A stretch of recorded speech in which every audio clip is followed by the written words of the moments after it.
अस्सलाम वालेकुम रहमतुल्लाह। प्यारे साथियों, आज आप सबके साथ दोबारा से एक बहुत ही प्यारी अस्तगफिरुल्लाह मिरेकल स्टोरी शेयर करने जा रही हूँ।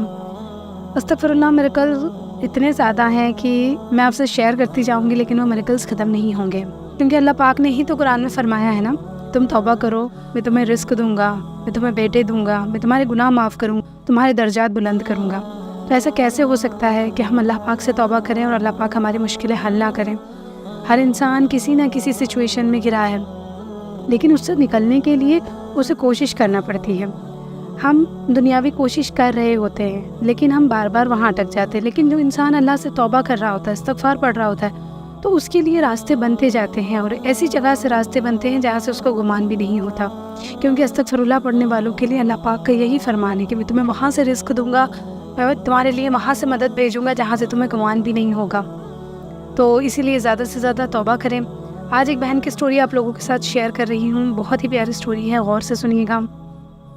ये बहन कहती है कि हम 4 बहन भाई हैं और अल्हम्दुलिल्लाह हमारा खुद का घर है, लेकिन ऐसा था कि मेरे अब्बू की रिटायरमेंट हो गई थी। कहती है रिटायरमेंट हो जाने के बाद हमारा ऐसा सिचुएशन था कि बस हम हैंड टू माउथ हो गए थे। मतलब बस जो थोड़ा बहुत मेरे अब्बू कमाते थे किसी और ज़राए से, बस उससे हमारा घर चल पाता था और बहुत ज़्यादा कुछ भी ज़रूरत हमारी सही से पूरी नहीं हो पाती थी।